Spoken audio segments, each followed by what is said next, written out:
Bonsoir. Nous sommes rendus à la 10e rencontre. Et nous sommes rendus en plein milieu de l'Évangile selon Saint Jean. Alors, puis on va prendre maintenant, on va y aller 2 chapitres par 2 chapitres. 2 par 2, on va prendre des bouchées doubles pour pouvoir se rendre jusqu'au bout pour Pâques. Correct? Alors, juste un petit peu trop fort, peut-être fais-le un petit peu. OK, ça va. Alors, pour être sûr qu'on va repasser pour la dernière fois les 11 premiers chapitres, pour voir si vous vous en souvenez. Les 11 premiers chapitres, qui sont les chapitres qu'on peut appeler les signes, le livre des signes. Là, c'est trop bas, Philippe. Le livre des signes. Correct? On va entrer maintenant dans le livre de la gloire. Vous allez comprendre, on peut diviser Saint Jean en 2 parties.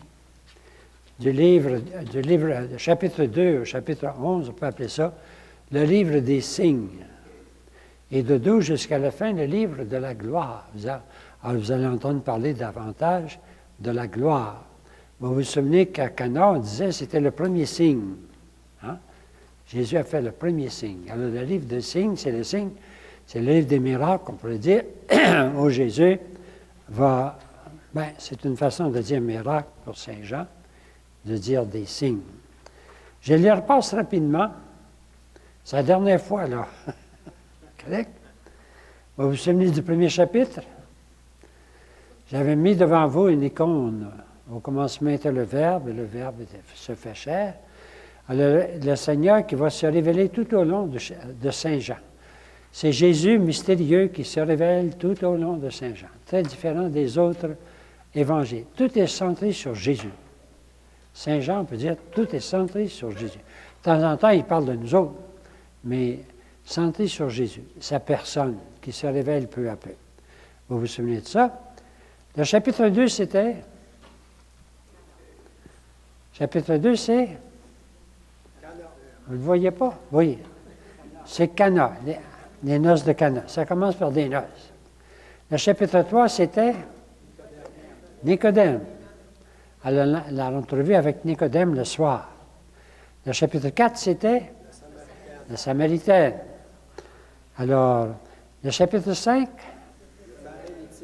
le paralytique. Le chapitre 6, la multiplication des pains avec le grand discours sur le pain de vie. Le chapitre 7, c'est la fête des tentes qui commence. Il s'en va... c'est plus que le chapitre 7, c'est 7, 8, 9, 10, le chapitre 7. Mais c'est le début de la fête des tentes. Ça va? Vous vous souvenez? Le chapitre, j'en dis à 8, s'ouvre par la femme adultère. Il y a plus que ça dans le chapitre, mais ça s'ouvre comme ça. Le chapitre 9, l'aveugle-né. Et le chapitre 10, ça s'ouvre aussi par le bon pasteur. Il y a plus que ça dans le chapitre, mais c'est le bon pasteur. Et pas rien que le bon pasteur, quelle est la première parole qu'il dit? Il dit, je suis. Avant de dire ça, il dit, je suis. Mais c'est la porte. La porte, c'est la phrase qu'on cite pour passer la porte sainte. Je suis la porte. Si quelqu'un veut aller à Dieu, il va passer par moi. C'est dans le chapitre 10 qu'on va chercher la grande phrase, je suis la porte. Après ça, je suis le bon pasteur. On va puiser dans Saint Jean. Et on arrive au chapitre 11 avec la résurrection de Lazare. Bon, c'est la dernière fois qu'on les repasse, correct? Et ces 11 chapitres-là, on ne les retrouve pas dans les autres évangiles, excepté la multiplication des pains, mais différent. Pas le grand discours. Donc, c'est propre à Saint Jean, correct? Mais en arrivant vers le chapitre 13, 14, 15, on va s'apercevoir qu'il va rejoindre les autres évangiles. Comme pour la passion, puis la résurrection, c'est clair. Là, il a rejoint les autres évangiles. Jusqu'ici, Saint Jean avait choisi des choses que les autres n'avaient pas. Alors, c'est tous des grands textes, hein, des grands chapitres qu'on peut résumer. Et nous arrivons au chapitre 11, que vous aviez la résurrection de Lazare. Vous aviez une feuille de couleur-là, là? Je ne sais pas quelle couleur, c'est poisson, non? Ça va? Et vous aviez la feuille, je l'avais présentée un petit peu. Vous l'avez lu? Alors, je reprends un petit peu rapidement la page 33. C'est un grand chapitre qu'on connaît bien, où Jésus vient ressusciter Lazare. On sent tout de suite, il s'approche de la mort et de la résurrection. Alors, tout ça, c'est des signes qui font qu'on s'approche. Alors, Jésus revient vers Jérusalem, ensuite il va donner lui-même le sens, et la profession de foi de Marthe est extraordinaire. Elle dépasse celle de Saint-Pierre, même on pourrait dire, à ce moment-là. Alors c'est le cœur de ce chapitre, c'est la profession de foi de Marthe. Alors la division, c'est avant, Jésus était loin, il décide d'attendre avant de venir, ensuite il arrive, il rencontre Marthe. Ensuite, ils s'en vont au tombeau. Il va ressusciter, après avoir prié, il va ressusciter Lazare. Et puis les suites. Il y a ceux qui croient, puis il y a ceux qui ne veulent pas croire, qui veulent le mettre à mort. Les phrases clés, vous les avez ici. Il y a des phrases toujours un peu surprenantes dans Jésus puis dans Saint Jean, un petit peu comme des paradoxes des fois. Hein? Alors, je me réjouis de n'avoir pas été là à cause de... Ah, vous n'avez pas cette feuille, vous. Seconde. C'est cette feuille-là.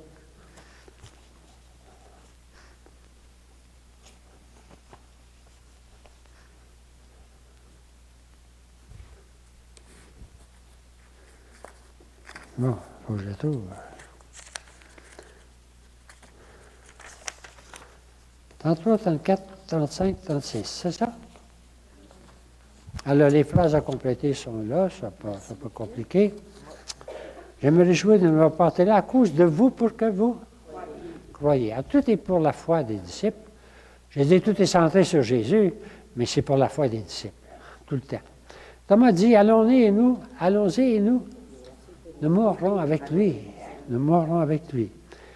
Alors, plus tard, il rencontre Marthe, et Marthe va lui dire, Seigneur, si tu avais été ici, mon frère ne serait pas mort. Et Jésus va lui dire une des grandes révélations, je suis la résurrection et la vie. Une phrase qu'on sait dessus, hein? Mais là, on l'a dans le contexte. Je suis la résurrection et la vie. C'est le contexte de la résurrection de Lazare. Des fois, on prend une phrase, puis on la met à part, on la met ailleurs, mais il faut toujours la remettre dans son contexte. Le contexte, c'est la résurrection de Lazare qu'il va faire. Je suis la résurrection et la vie. Hein? Et ensuite, quiconque croit en moi ne mourra jamais. Alors, il nous fait partager finalement la résurrection, mais plus que la résurrection de Lazare, la vie. Et bien, ensuite, il va dire, je crois que tu es le Christ. Je crois que tu es le Fils de Dieu. Alors, Marthe va plus loin que les disciples en pratique, on pourrait dire. Hein, c'est sa profession de foi. Et Jésus fut saisi, là, il s'en va au temple, et il fut saisi d'émotion, on peut dire d'émotion. Et il fut bouleversé. C'est deux fois le même sens, il fut bouleversé. C'est-à-dire qu'il participe à la souffrance de ses amis. Jésus a vraiment vécu des amitiés humaines, des amitiés assez profondes. Tu sais. Humainement, il a vécu tout ce qui est humain, ayant donc l'amitié avec Marthe, Marie et Lazare. Alors, il les a vécus pour vrai, alors c'est pour ça qu'il est bon. Alors là, il va prier, Jésus levant les yeux au ciel. Alors là, il va prier son Père. Je sais que tu m'exauces toujours, hein? Alors je fais, afin qu'il croit que tu m'envoies. C'est toujours pour la foi. Alors tout au long de Saint Jean, c'est toujours la foi, croire. Mais ce n'est pas la foi, le mot foi est un peu abstrait, c'est le mot croire. Dans Saint Jean, c'est toujours le mot, je peux dire concret, en tout cas, réel, actif. Croire, ce n'est pas la foi, c'est afin qu'il croit. Tout le temps afin qu'il croit. Donc. Alors là, ensuite, bien, une fois la résurrection faite, bien, il y a Caïphe qui était grand-prêtre et leur dit, il vaut mieux qu'un seul homme meure pour le peuple et que l'ensemble de la nation ne périsse pas. Mais il y a une phrase que je n'ai pas mis là. Oui, tout de suite après. C'est Saint Jean qui dit, bien, il prophétisa que Jésus allait mourir pour la nation et plus que pour la nation, et pour rassembler dans l'unité tous les enfants de Dieu dispersés. Cette phrase est extraordinaire dans Saint Jean. On peut la tirer de son contexte encore, mais elle est là. Ça donne tout le sens de sa mort. Saint Jean tout le temps en train de nous préparer là, à ce qui s'en vient. La mort, la résurrection, mais d'une façon particulière en nous donnant le sens. Et puis pendant ce temps-là, il y a ceux qui refusent. C'est ce jour-là qu'ils décidèrent de le faire périr. Et quiconque saurait où il était devait le dénoncer afin qu'on se saisisse de lui. Alors on sent que la résurrection de Lazare nous a fait rapprocher encore du grand mystère de la mort, résurrection du Seigneur. Correct? Bon, c'est ça. Je n'ai pas voulu reprendre le chant qu'on appelait, mais si vous voulez, on va l'écouter. On va l'écouter, alors vous l'avez sur la feuille. On écoute ordinairement le texte, une fois qu'on l'a lu, une fois qu'on l'a... Bon, on l'écoute, c'est correct? C'est chapitre 11, un grand chapitre, plein d'actions, plein de réflexions et plein de foi. Alors même si on le connaît presque par cœur, on va l'écouter. Il y avait un homme malade, Lazare, de Béthanie, le village de Marie et de Marthe, sa sœur. C'était cette Marie qui oignit de parfum le Seigneur et qui lui essuya les pieds avec ses cheveux. C'était son frère Lazare qui était malade. Alors les sœurs envoyèrent dire à Jésus, « Seigneur, celui que tu aimes est malade. » Cette maladie n'est point à la mort, mais elle est pour la gloire de Dieu, afin que le Fils de Dieu soit glorifié par elle. Or, Jésus aimait Marthe, sa sœur et Lazare. Quand il eut appris que Lazare était malade, il resta encore 2 jours dans le lieu où il était et dit ensuite aux disciples, « Retournons en Judée. » « Maître, les Juifs cherchaient récemment à te lapider, et tu veux retourner en Judée ?» N'y a-t-il pas 12 heures au jour ? Si quelqu'un marche pendant le jour, il ne bronche point parce qu'il voit la lumière de ce monde. Mais si quelqu'un marche pendant la nuit, il bronche parce que la lumière n'est pas en lui. Lazare, notre ami, dort, mais je vais le réveiller. « Seigneur, s'il dort, il sera guéri. » Jésus avait parlé de sa mort, mais ils crurent qu'il parlait de l'assoupissement du sommeil. Alors il leur dit ouvertement, « Lazare est mort. Mais à cause de vous, et afin que vous croyiez, je me réjouis de ce que je n'étais pas là. Allons vers lui. » Sur quoi Thomas, appelé Didyme, s'adressa aux autres disciples. « Allons aussi, afin de mourir avec lui. » Jésus, étant arrivé, trouva Lazare qui était déjà dans le sépulcre depuis 4 jours. Et comme Béthanie était près de Jérusalem, à 15 stades environ, beaucoup de Juifs étaient venus vers Marthe et Marie pour les consoler de la mort de leur frère. Lorsque Marthe apprit que Jésus arrivait, elle alla au-devant de lui, tandis que Marie se tenait assise à la maison. Puis Marthe dit à Jésus, « Seigneur, si tu avais été là, mon frère ne serait pas mort. Mais maintenant même, je sais que tout ce que tu demanderas à Dieu, Dieu te l'accordera. » Ton frère ressuscitera. Je sais qu'il ressuscitera à la résurrection, au dernier jour. Je suis la résurrection et la vie. Celui qui croit en moi vivra quand même il serait mort, et quiconque vit et croit en moi ne mourra jamais. Crois-tu cela ? Oui, Seigneur. Je crois que tu es le Christ, le Fils de Dieu qui devait venir dans le monde. Ayant ainsi parlé, elle s'en alla. Puis elle appela secrètement Marie, sa sœur. « Marie, le Maître est ici et il te demande. » Dès que Marie eut entendu, elle se leva promptement et alla vers lui, car Jésus n'était pas encore entré dans le village, mais il était encore dans le lieu où Marthe l'avait rencontré. Les Juifs qui étaient avec Marie dans la maison et qui la consolaient, l'ayant vue se lever promptement et sortir, la suivirent en se disant elle va certainement au sépulcre pour y pleurer. Lorsque Marie fut arrivée là où était Jésus et qu'elle le vit, elle tomba à ses pieds. Seigneur, si tu avais été là, mon frère ne serait pas mort. Jésus, la voyant pleurer, elle et les Juifs qui étaient venus avec elle, frémit en son esprit et fut ému. « Où l'avez-vous mis ?»« Seigneur, lui répondirent-ils, viens et vois. » Jésus pleura. Sur quoi les Juifs dirent, voyez comme il l'aimait. Et quelques-uns d'entre eux se dirent, lui qui a ouvert les yeux de l'aveugle, ne pouvait-il pas faire aussi que cet homme ne mourût point? Jésus, frémissant de nouveau en lui-même, se rendit au sépulcre. C'était une grotte, et une pierre était placée devant. Ôtez la pierre. Seigneur, il sent déjà, car il y a 4 jours qu'il est là. Ne t'ai-je pas dit que si tu crois, tu verras la gloire de Dieu? Ils ôtèrent la pierre, et Jésus leva les yeux au ciel. Père, je te rends grâce de ce que tu m'as exaucé. Pour moi, je savais que tu m'exauces toujours, mais j'ai parlé à cause de la foule qui m'entoure, afin qu'ils croient que c'est toi qui m'as envoyé. Lazare, sors! Et le mort sortit, les pieds et les mains liés de bandes et le visage enveloppé d'un linge. Déliez-le et laissez-le aller. Plusieurs des Juifs qui étaient venus vers Marie et qui virent ce que fit Jésus crurent en lui. Mais quelques-uns d'entre eux allèrent trouver les pharisiens et leur dire ce que Jésus avait fait. Alors, les principaux sacrificateurs et les pharisiens assemblèrent le Sanhédrin. Qu'allons-nous faire? Car cet homme fait beaucoup de miracles. Si nous le laissons agir, tous croiront en lui et les Romains viendront détruire notre ville et notre nation. L'un d'eux, Caïphe, qui était souverain sacrificateur cette année-là, leur dit « Vous ne comprenez rien. Vous ne réfléchissez pas qu'il est dans votre intérêt qu'un seul homme meure pour le peuple et que la nation entière ne périsse pas. » Or, il ne dit pas cela de lui-même.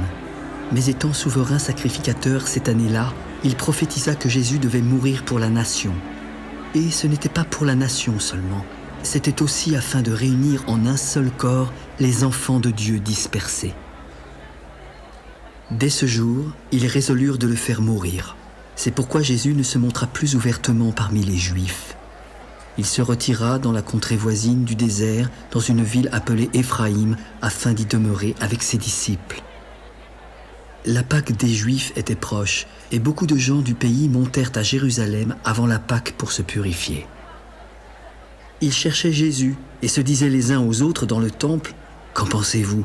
Viendra-t-il à la fête ?» Or, les principaux sacrificateurs et les pharisiens avaient donné l'ordre que si quelqu'un savait où il était, il le déclara afin qu'on se saisît de lui. Voilà. Donc, c'est le chapitre 11 qui se termine. Mais j'attire votre attention sur les derniers mots du chapitre 11, parce que, et là, nous passons à la page 37, si vous voulez. Vous jetez un coup d'œil sur la page 36, parce que c'est la carte de Béthanie, toujours pour savoir, on est proche de Béthanie. Et à la page 37 en haut, bien, j'ai marqué, allez voir la fin du chapitre. C'est parce qu'elle nous donne bien la situation. Quand c'est le jour de la Pâque était proche, au verset 55, est-ce que vous voyez? Donc, c'est le temps. Et puis, la situation, c'est à Jérusalem. Alors, beaucoup montaient à Jérusalem pour se purifier avant la Pâque. Donc, c'était tout le peuple qui monte à Jérusalem. C'est pour ça qu'il va y avoir une grosse foule. Hein? Et puis, il y a les réflexions de tout le monde. Alors, qu'en pensez-vous? Est-ce que Jésus va venir à la fête?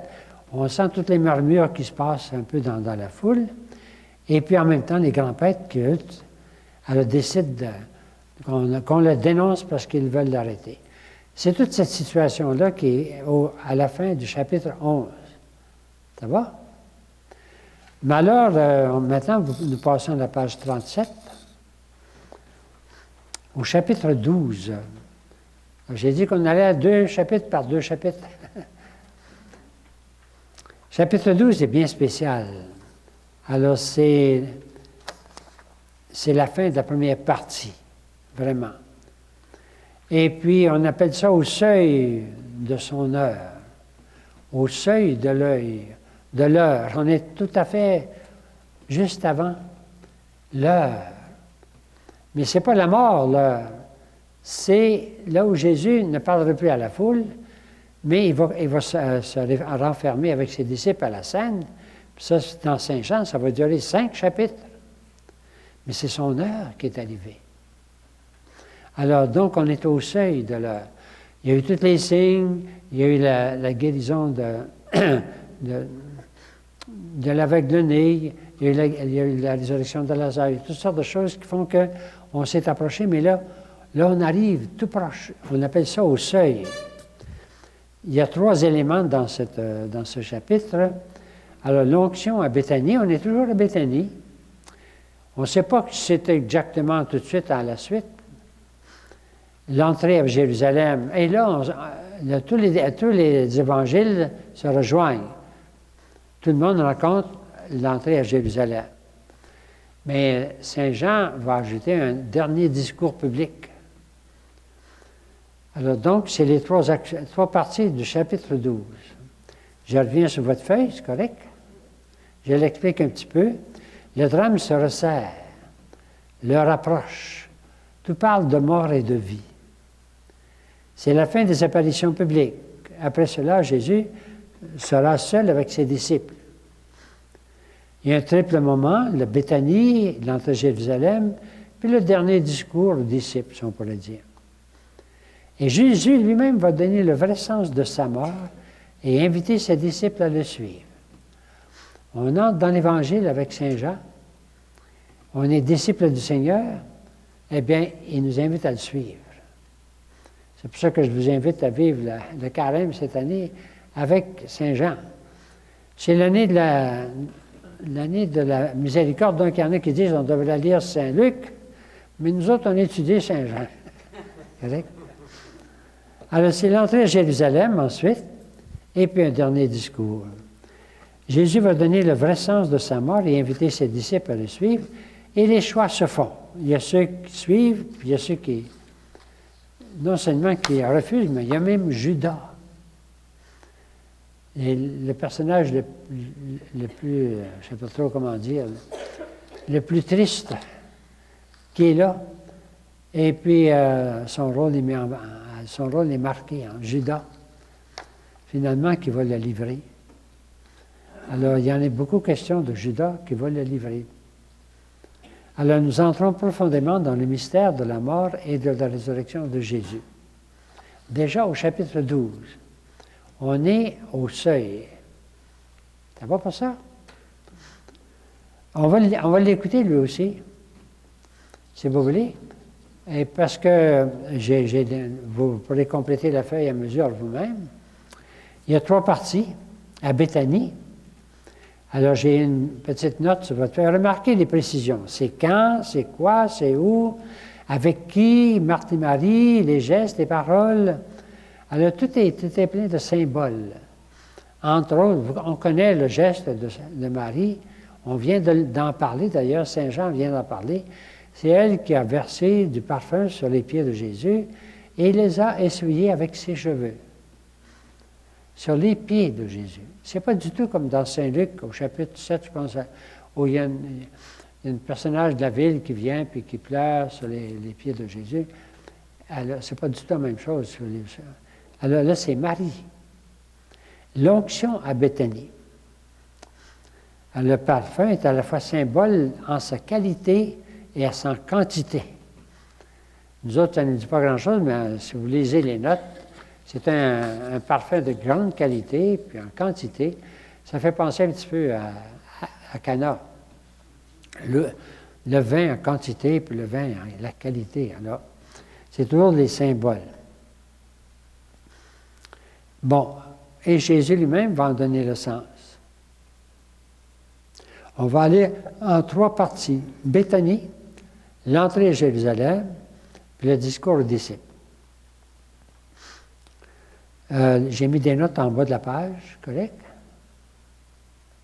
On trouve un peu l'équivalent de l'agonie. Et même, je dirais, de la transfiguration. Deux choses qu'on ne trouve pas dans Saint Jean. Saint Jean ne raconte pas l'agonie. Mais il en dit un petit peu l'équivalent. À un moment, Jésus est comme troublé. Il va dire, est-ce que je vais prier le Père de me délivrer de cette heure? C'est un peu l'équivalent d'agonie. Mais il va dire, Père, non, Père, hein, glorifie ton nom. Puis là, il va avoir une voix qui vient du ciel. C'est un peu encore là, vous vous souvenez sur la montagne? Jésus ne raconte pas la transfiguration, mais il y a une voix sur la montagne qui dit, c'est mon fils bien-aimé. Eh bien, c'est un peu l'équivalent qu'on trouve ici. Ça va pour ça? Alors, l'équivalent alors de l'agonie, puis j'ajouterais ici de la transfiguration. C'est une façon de parler, l'équivalent. Alors, les parallèles, on trouve un peu ici, les évangiles se rejoignent pour Béthanie et l'entrée à Jérusalem. Jusqu'ici, on avait Saint Jean très différent des autres. J'espère que vous êtes convaincus de ça. Les autres ne parlent pas de Cana, ils ne parlent pas de l'aveugle, ils parlent pas de. Ils parlent de la multiplication des pains, mais pas le grand discours. Et alors, donc, là, tout à coup, ici, on peut dire qu'avec l'entrée à Jérusalem, avec Béthanie, les évangiles racontent des choses semblables. On s'en va vers la passion et la résurrection, et tous les évangiles en parlent. Donc, les parallèles, vous pouvez aller le voir si vous voulez. J'ai marqué Matthieu 26 puis Marc 14. Luc n'en parle pas. Correct? Le symbole du parfum est expliqué par Jésus lui-même et veut dire ça annonce mon ensevelissement. C'est lui-même qui en donne le sens. Tout est symbolique dans Saint Jean. On le dit depuis le début, hein? Les chiffres sont symboliques dans Saint Jean. Tout est symbolique dans Saint Jean. Et l'épilogue reprend les grands thèmes. La lumière, la foi, l'envoyé du Père, le jugement, ça c'est la fin quand il fait son discours final. Des mots qui reviennent tout le temps dans Saint Jean, c'est la lumière. On vient de l'entendre encore. Et face à la lumière, les ténèbres. La lumière, elle vit dans les ténèbres, c'est le premier chapitre, ça. C'est toujours ça. Bon, il y a des mots à souligner, vous pouvez souligner vous-même le mot « heure » qui va revenir. Le mot « glorifier ». Ah, bon, voici un mot il était déjà là tout à l'heure. Le mot « glorifier » qui vient maintenant, le mot qui va remplacer le mot « signe ». Maintenant, on entre dans l'Évangile qui s'appelle la glorification du Seigneur. C'est pas si facile à expliquer le mot « gloire ». C'est pas la gloire humaine, tu sais. C'est pas la gloire, tu sais, mais c'est la gloire de Dieu. La meilleure définition, on pourrait dire, c'est Dieu lui-même qui se manifeste.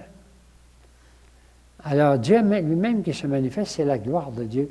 En tant qu'il se manifeste, et qu'il se manifeste en Jésus, son Fils, et en tant que Jésus, en se manifestant, glorifie son Père.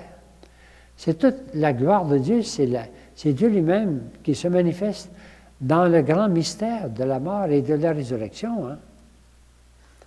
Dieu se révèle dans la mort, la résurrection de Jésus. C'est notre foi, là. On touche notre foi dans ce qu'il y a de plus profond.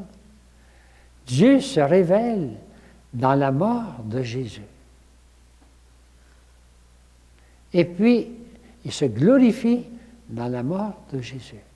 Il glorifie son Fils, et son Fils glorifie son Père. C'est le grand mystère dans lequel nous croyons, Dieu mort pour nous.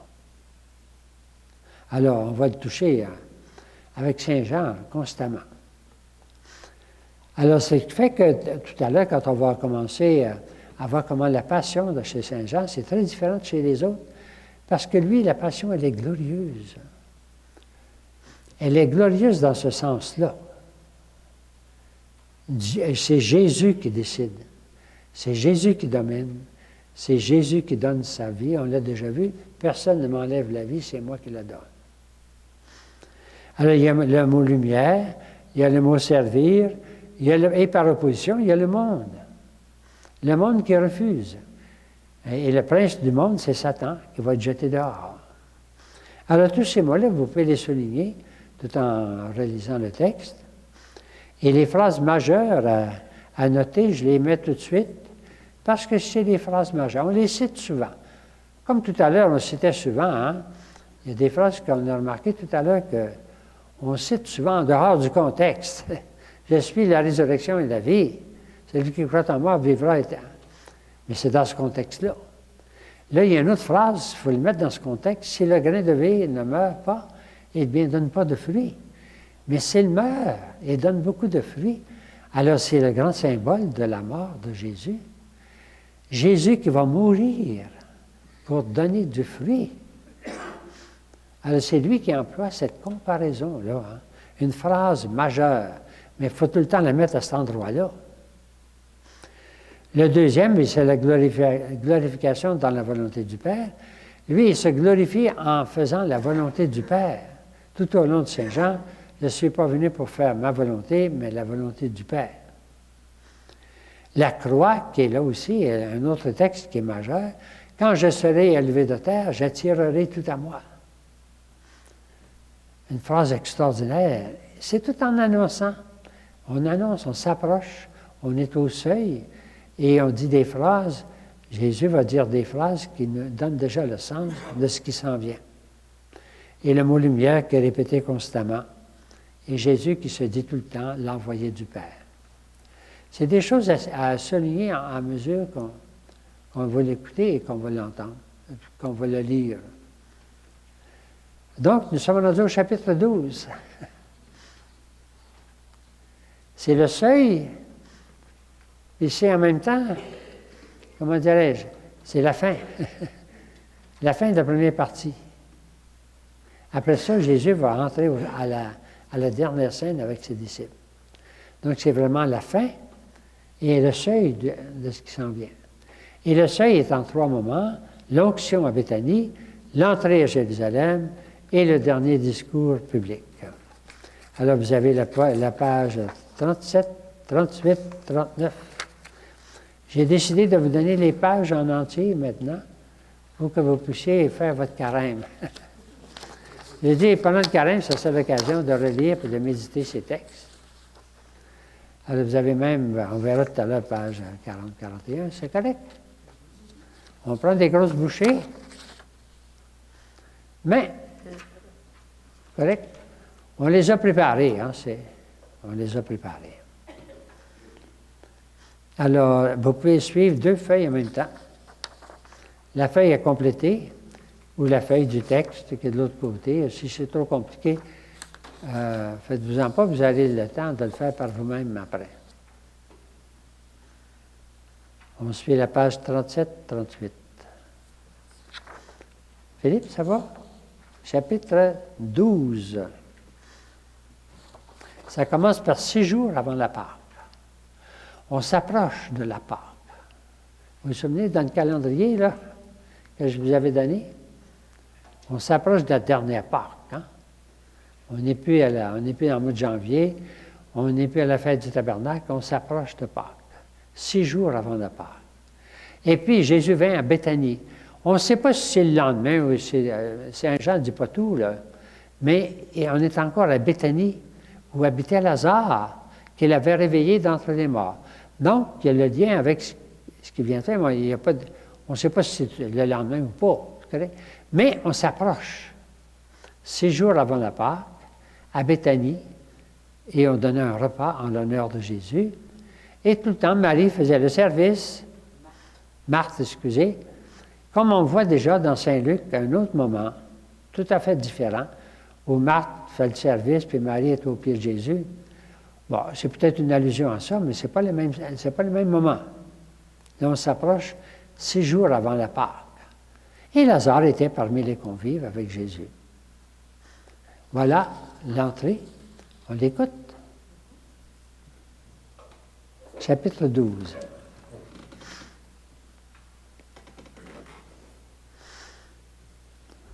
Six jours avant la Pâque, Jésus arriva à Béthanie, où était Lazare qu'il avait ressuscité des morts. On lui fit un souper. Marthe servait, et Lazare était un de ceux qui se trouvaient à table avec lui. Marie, ayant pris une livre d'un parfum de nard pur de grand prix, oignit les pieds de Jésus et lui essuya avec ses cheveux. Et la maison fut remplie de l'odeur du parfum. Un de ses disciples, Judas Iscariote, fils de Simon, celui qui devait le livrer, prit la parole. Pourquoi n'a-t-on pas vendu ce parfum 300 deniers pour les donner aux pauvres?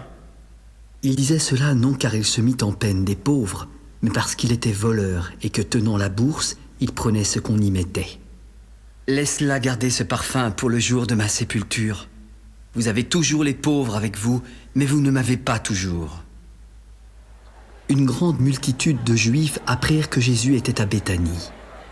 Ils y vinrent non pas seulement à cause de lui, mais aussi pour voir Lazare qu'il avait ressuscité des morts. Les principaux sacrificateurs délibérèrent de faire mourir aussi Lazare parce que beaucoup de Juifs se retiraient d'eux à cause de lui et croyaient en Jésus. Le lendemain, une foule nombreuse vint à la fête en ayant entendu dire que Jésus se rendait à Jérusalem. Beaucoup prirent des branches de palmier et allèrent au-devant de lui. « Hosanna! Béni soit celui qui vient au nom du Seigneur, le roi d'Israël !» Jésus trouva un ânon et s'assit dessus, selon ce qui est écrit. « Ne crains point, fille de Sion, voici, ton roi vient assis sur le petit d'une ânesse. » Ses disciples ne comprirent pas d'abord ces choses, mais lorsque Jésus eut été glorifié, ils se souvinrent qu'elles étaient écrites de lui et qu'il les avait accomplies à son égard. Tous ceux qui étaient avec Jésus quand il appela Lazare du sépulcre et le ressuscita des morts lui rendaient témoignage. Et la foule vint au-devant de lui parce qu'elle avait appris qu'il avait fait ce miracle. Les pharisiens se dirent donc les uns aux autres, « Vous voyez, vous ne gagnez rien. Regardez, tout le monde est près de lui. » Quelques Grecs, du nombre de ceux qui étaient montés pour adorer pendant la fête, s'adressèrent à Philippe de Bethsaïda en Galilée et lui dirent avec instance, « Seigneur, nous voudrions voir Jésus. » Philippe alla le dire à André, puis André et Philippe le dirent à Jésus. L'heure est venue où le Fils de l'homme doit être glorifié. En vérité, je vous le dis, si le grain de blé qui est tombé en terre ne meurt, il reste seul. Mais s'il meurt, il porte beaucoup de fruits. Celui qui aime sa vie la perdra, et celui qui hait sa vie dans ce monde la conservera pour la vie éternelle. Si quelqu'un me sert, qu'il me suive, et là où je suis, là aussi sera mon serviteur. Si quelqu'un me sert, le Père l'honorera. Maintenant, mon âme est troublée. Et que dirai-je? Père, délivre-moi de cette heure. Mais c'est pour cela que je suis venu jusqu'à cette heure. Père, glorifie ton nom. Et voici, une voix vint du ciel. Je l'ai glorifié, et je le glorifierai encore. La foule qui était là et qui avait entendu disait que c'était un tonnerre. D'autres disaient, un ange lui a parlé.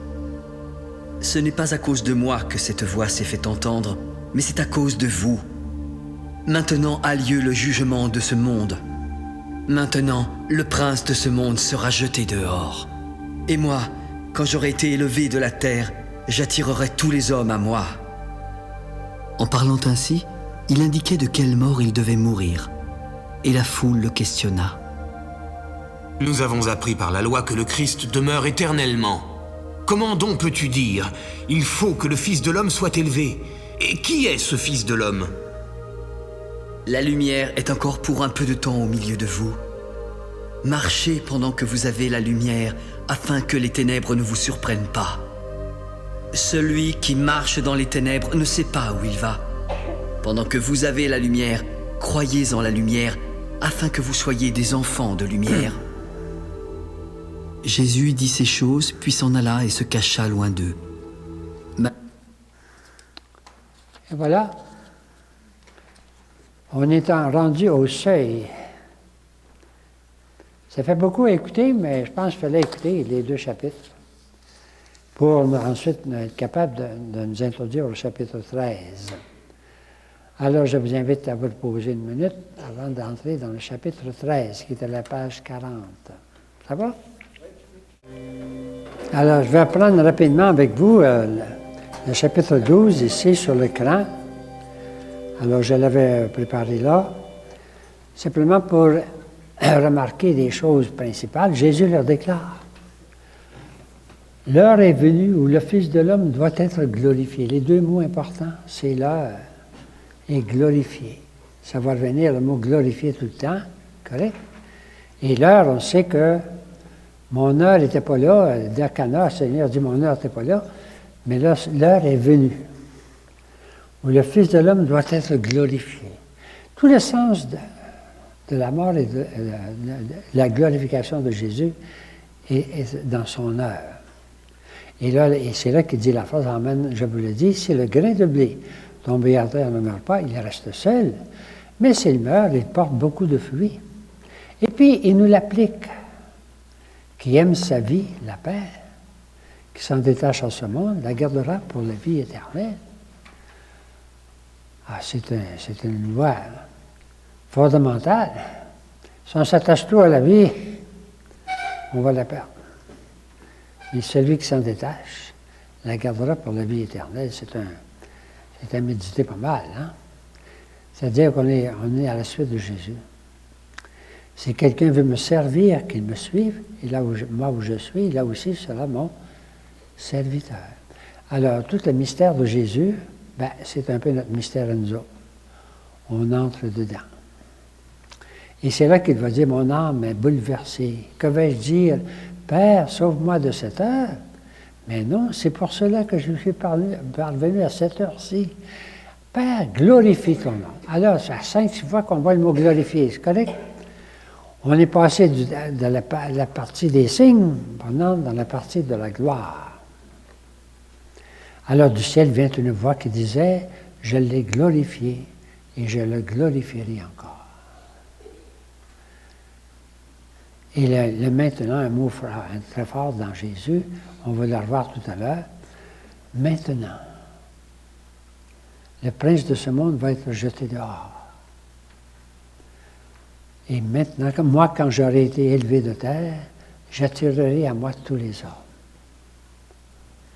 C'est là qu'est cette phrase majeure, hein, qu'on connaît par cœur. C'est Jésus qui annonce. Et comment il signifiait par là de quel genre de mort il allait mourir. On n'a pas fini de méditer à ça. On va rentrer dans le carême, puis on est appelé à méditer pour vrai, qu'est-ce que ça veut dire.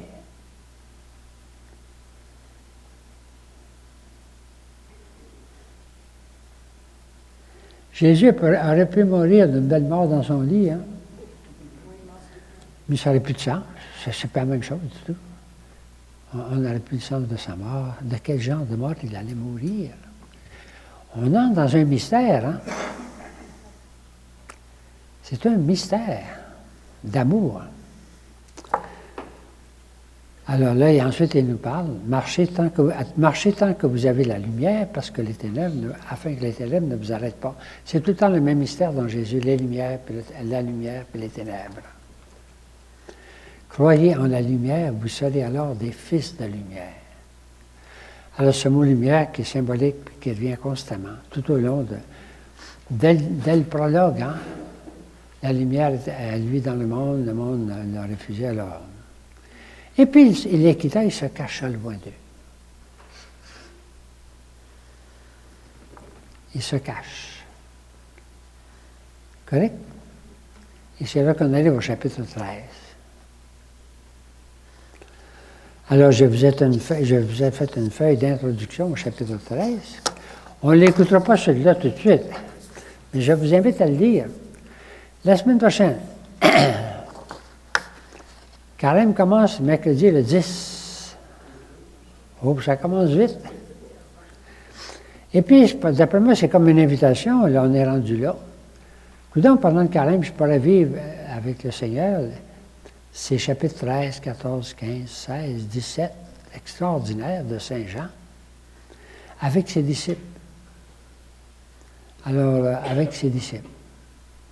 Le chapitre 13 commence, c'est comme l'introduction de tout ce qui va suivre. C'est pour ça que je vous le présente ce soir, parce que la semaine prochaine, je ne serai pas ici, le carême va déjà être commencé. Excusez si je vous introduis dans le carême très vite, mais il s'en vient. C'est une façon de parler.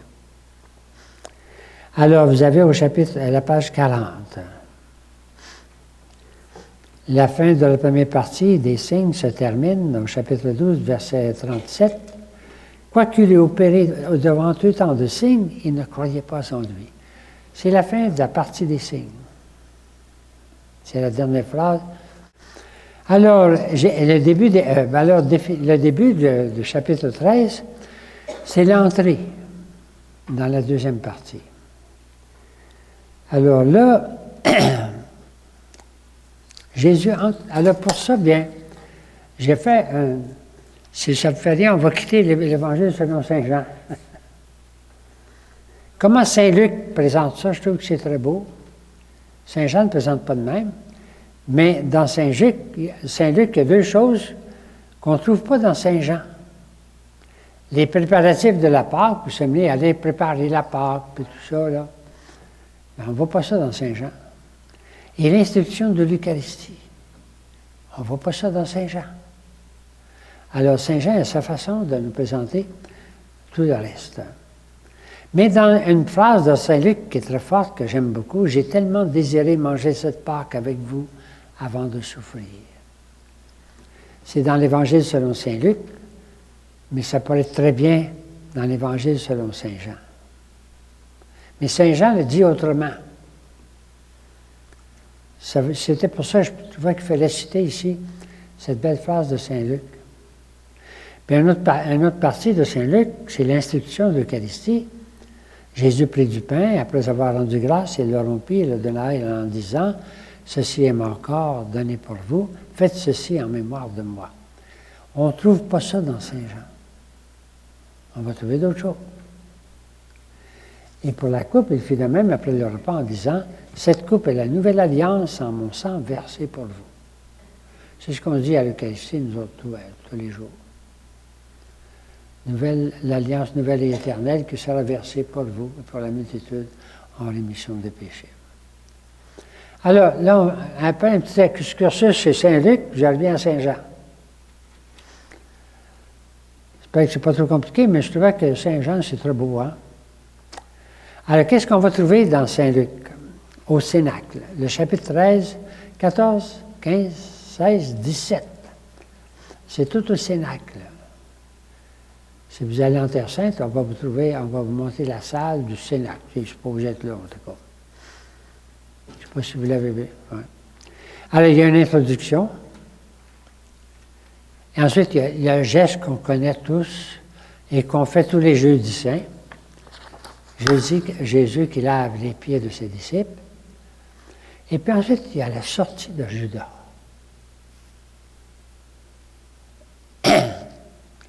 Il faut que Judas s'en aille pour qu'il y ait de l'intimité et que le climat soit comme libéré. Après ça, ça va être l'intimité, le climat avec ses disciples. Judas est parti. Mais tant que Judas est là, il y a un poids, on sent ça, tu sais.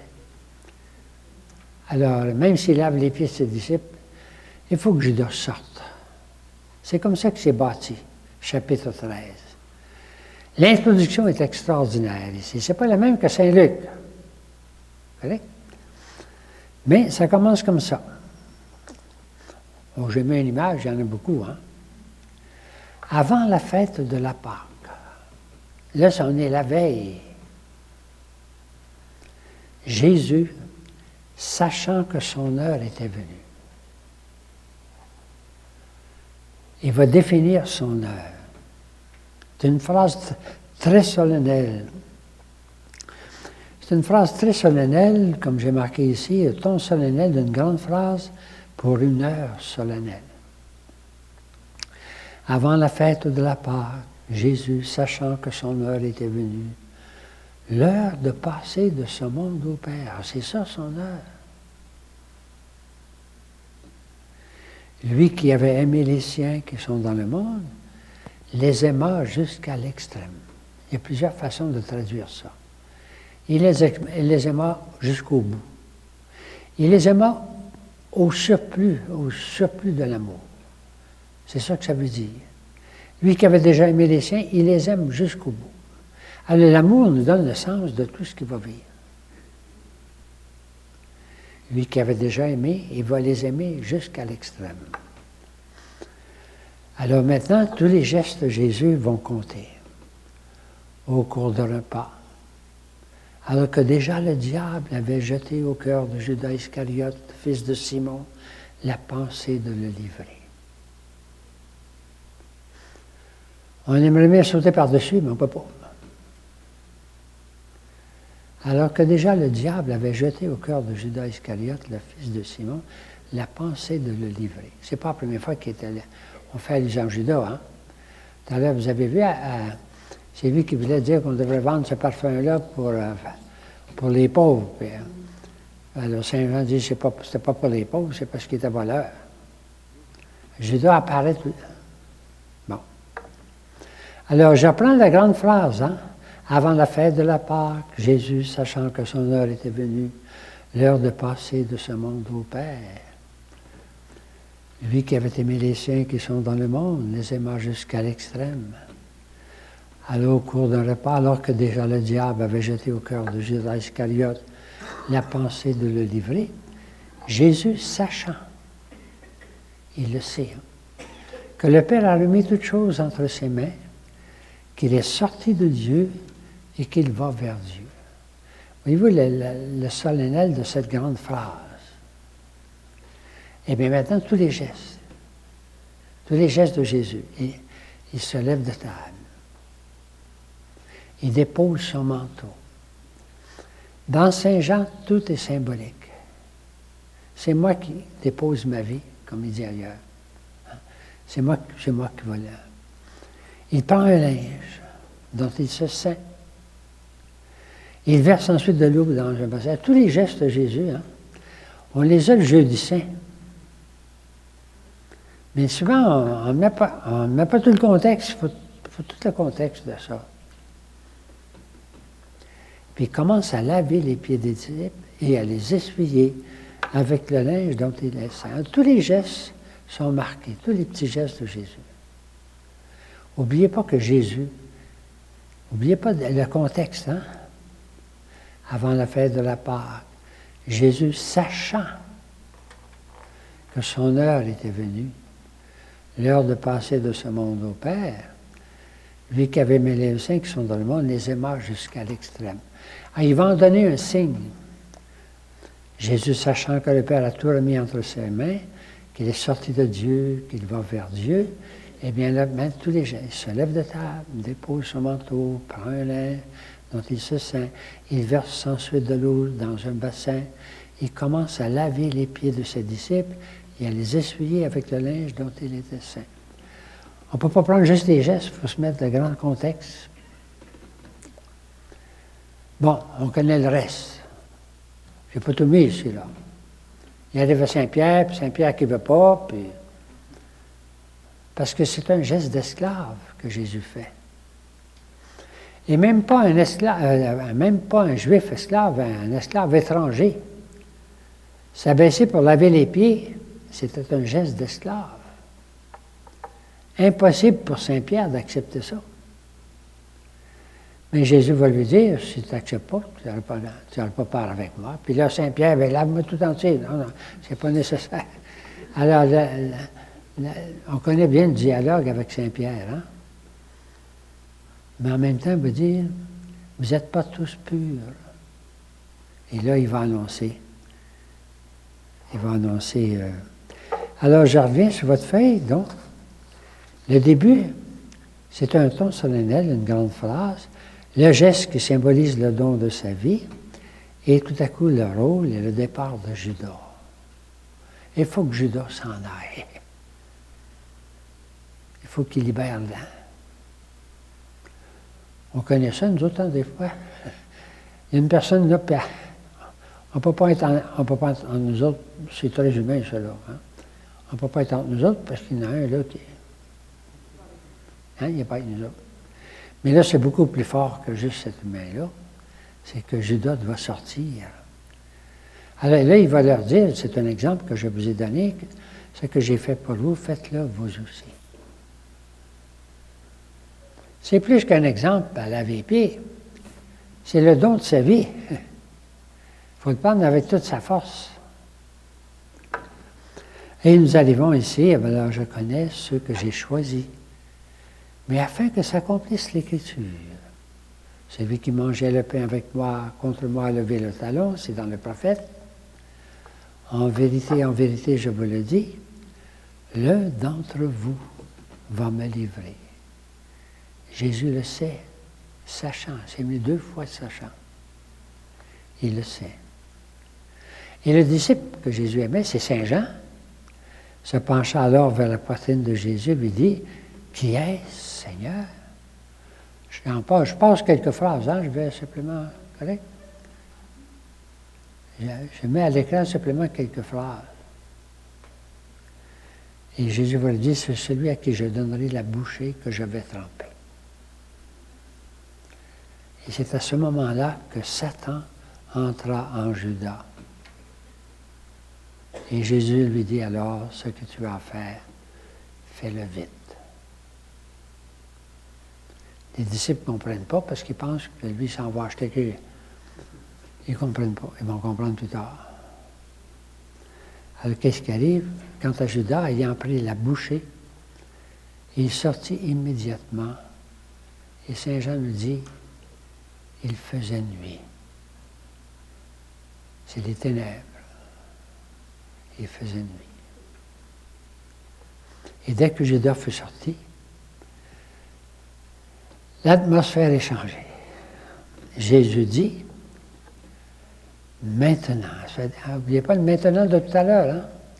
Le Fils de l'homme est glorifié et Dieu a été glorifié par lui. Les jeux sont faits, comme on pourrait dire, mais lui, il le dit à sa façon. Maintenant, le Fils de l'homme est glorifié et Dieu a été glorifié par lui.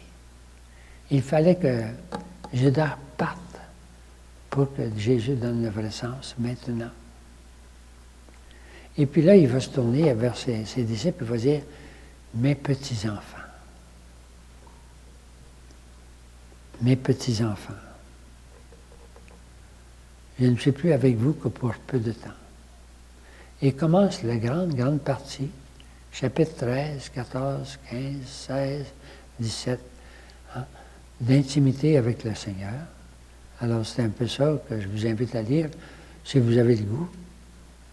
Mais c'est l'introduction aujourd'hui. Aujourd'hui, c'est comme l'invitation du Seigneur. Je vous donne un commandement nouveau. Vous vous souvenez comment ça commence? Jésus ayant aimé les siens, les aima jusqu'au bout. Eh bien, c'est l'amour qui mène tout. Aimez-vous les uns les autres. Comme je vous ai aimé, vous devez aussi vous aimer les uns les autres. Ça vient tout le temps les uns les autres. Et si vous avez de l'amour les uns pour les autres, tous reconnaîtront que vous êtes mes disciples. Je remarque que vous lisez le texte. Moi, à l'écran, je ne mets pas tout, hein? C'est correct? Ça va pas ça, j'apprends à regarder l'écran un petit peu. Maintenant, le Fils de l'homme est glorifié, Dieu a été glorifié par lui. Mes petits-enfants, je ne suis plus avec vous que pour peu de temps. Je vous donne un commandement nouveau, aimez-vous les uns les autres. Comme je vous ai aimé, vous devez aussi vous aimer les uns les autres. Si vous avez de l'amour les uns pour les autres, tous reconnaîtront que vous êtes mes disciples. Ça va? Et voilà le chapitre 13. J'ai mis quelques notes en bas. Je vous invite à le relire. Attendez la semaine prochaine, au mercredi décembre. Correct? C'est ça le bon temps. Jean ne dit pas qu'il s'agit du repas pascal en tant que tel. Là, il y a des discussions de savoir si tu la veille ou pas, en tout cas. Mais le geste de Jésus, le geste, c'est un esclave non juif. Un esclave prophétique qui donne le sens de tout le reste. Le geste de laver les pieds est expliqué par tout le reste, ce qu'il va vivre avec ses disciples, qui ça explique, donne le sens de ce qu'il va mourir. Tout ça, alors ça s'enchaîne. Il y a toujours l'opposition entre lumière et ténèbres, la nuit, et l'amour jusqu'à la limite, c'est la clé de tout, doit passer en ses disciples. Alors, c'est Jésus qui est aimé les siens jusqu'à la fin, mais son amour doit passer dans ses disciples. C'est comme ça qu'on va reconnaître ça pour mes disciples. L'amour de Dieu doit passer en nous. On n'a pas fini de méditer ça, hein? C'est pas notre amour. C'est son amour qui passe en nous pour parler de ses disciples. Alors, si on veut vivre jusqu'à Pâques, on a quelque chose à méditer. Et le mot gloire qui vient ici, bien, je l'ai un peu défini. C'est la divinité même de Jésus et du Père, la gloire, manifestée dans le grand signe de l'amour. Alors, c'est la mort. Le grand signe de l'amour, c'est la résurrection et la mort de Jésus. Et la sainteté et la splendeur divine en tant que manifestée et communiquée. C'est Dieu qui se manifeste et se communique. D'une façon tout à fait, on pourrait dire, à l'envers de notre pensée, par la mort de son Fils. Dieu se manifeste et se libère et se manifeste, oui. Il va dire qui il est par la mort de son Fils. C'est sa gloire. La gloire, c'est la manifestation de Dieu dans l'amour qu'il a pour nous autres, dans la mort de... Alors, Saint Jean nous invite à méditer ça pendant ce temps du carême, cette année. On va commencer ça mercredi décembre, si vous avez le goût. Et puis ensuite, on va y aller 2 chapitres par 2 chapitres. On verra chapitre 14-15 et 16-17. Correct? Et puis, on va remarquer que Saint Jean, toujours, n'oubliez pas, c'est Saint Jean qui compose. Hein? Correct? Et il part toujours, je sais, en spirale, vous vous souvenez? Les mots reviennent dans Saint Jean. Les mots reviennent, puis s'approfondissent tout le temps. Alors, tous ces grands chapitres-là sont écrits comme dans une spirale d'amour. Alors, ça va se terminer avec la grande prière de Jésus à son Père, hein, pour nous autres, avant d'aller mourir. Mais il n'y a pas d'agonie. En Saint Jean, il n'y en a pas. Il n'y a pas le moment de l'agonie au jardin. C'est autrement. Alors, j'ai trouvé quand même un chant de devinez qui? J'avais pas un chant pour ça qu'on n'a pas eu jusqu'ici. J'ai repris plutôt un chant qu'on connaît, qu'on a déjà écouté.